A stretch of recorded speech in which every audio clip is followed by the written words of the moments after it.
വനിതാ തീർത്ഥാടകർക്കായി മക്കയിലും മദീനയിലും പുതിയ മാർഗനിർദ്ദേശങ്ങൾ പുറത്തിറക്കിയിരിക്കുകയാണ് സൗദി. പുണ്യസ്ഥലങ്ങളുടെ പവിത്രത കാത്തുസൂക്ഷിച്ച് തീർത്ഥാടനം ഉറപ്പാക്കുന്നതിന്റെ ഭാഗമായാണ് ഈ പുതിയ നടപടി.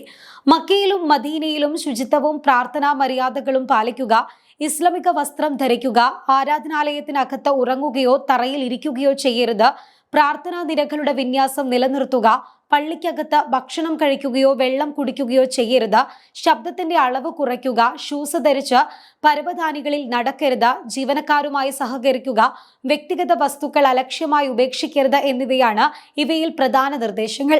ഗ്രാൻഡ് മോസ്കിലെ General Authority for the Care Affairs ആണ് മാർഗനിർദ്ദേശങ്ങൾ പുറത്തിറക്കിയിരിക്കുന്നത്. അതേസമയം തിരക്കില്ലാതെ ഉംറ നിർവഹിക്കാനുള്ള സമയക്രമങ്ങൾ ഒരാഴ്ച മുൻപ് സൗദി അറേബ്യ പ്രസിദ്ധപ്പെടുത്തിയിരുന്നു. അതോടൊപ്പം ഉംറ തീർത്ഥാടകർക്കായുള്ള സൗകര്യങ്ങളും ഇതോടൊപ്പം വർദ്ധിച്ചിട്ടുണ്ട്. കൂടുതൽ തീർത്ഥാടകരെ ഉംറയ്ക്കായി എത്തിക്കുന്നതിന്റെ ഭാഗമായാണ് ഈ നടപടി. രാവിലെ 6 മണി മുതൽ 8 മണി വരെയും ഉച്ചയ്ക്ക് 12 മണി മുതൽ 2 മണി വരെയും പുലർച്ചെ 2 മണി മുതൽ 4 മണി വരെയുമാണ് ഉംറ ചെയ്യാൻ ഏറ്റവും അനുയോജ്യമായ സമയമെന്നാണ് അധികൃതർ അറിയിച്ചിരിക്കുന്നത്. ഈ സമയം തീർത്ഥാടകരുടെ തിരക്ക് കുറയുന്നതിനാൽ വരുന്നവർക്ക് സൗകര്യത്തോടെ ഉംറ നിർവഹിക്കാൻ സാധിക്കുന്നതായിരിക്കും. തവാഫ്, സഈ എന്നീ പ്രാർത്ഥനാ ചടങ്ങുകൾക്ക് ഈ സമയങ്ങളിൽ താരതമ്യേന തിരക്ക് കുറവായിരിക്കുമെന്നും അധികൃതർ അറിയിച്ചിട്ടുണ്ട്. അതേസമയം ഉംറ വിസയുടെ കാലാവധി സൗദി 30 ദിവസത്തിൽ നിന്ന് 90 ദിവസത്തേക്ക് നീട്ടുകയും ചെയ്തിട്ടുണ്ട്.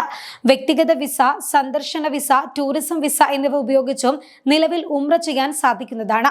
ഈ അപ്പോയിന്റ്മെന്റിലൂടെ പ്രവാചക പള്ളിയിൽ എളുപ്പത്തിൽ നിലവിൽ സന്ദർശനം നടത്താനും സൗകര്യമുണ്ട്.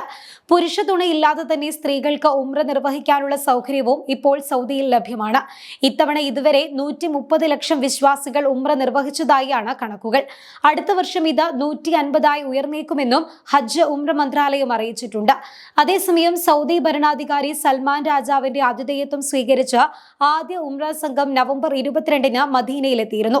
250 അംഗ സംഘമാണ് ആദ്യ ബാച്ചിലെത്തിയത്.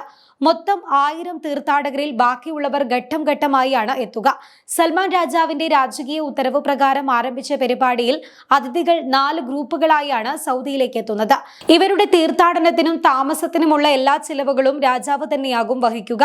ഉംറ നിർവഹിക്കുന്നതിന്റെ ഭാഗമായി മക്ക, മദീന പള്ളികളിൽ മസ്ജിദിൽ പ്രാർത്ഥിക്കുന്നതിനും മറ്റ് ചടങ്ങുകൾ നിർവഹിക്കുന്നതിനും ഇസ്ലാമിക ലോകത്തെ ഉന്നത വ്യക്തിത്വങ്ങൾ, പണ്ഡിതന്മാർ, ഷെയ്ഖുമാർ, യൂണിവേഴ്സിറ്റി പ്രൊഫസർമാർ എന്നിവർ ഉൾപ്പെടുന്നവരാണ് സൗദിയിൽ എത്തിച്ചേരുന്നത്.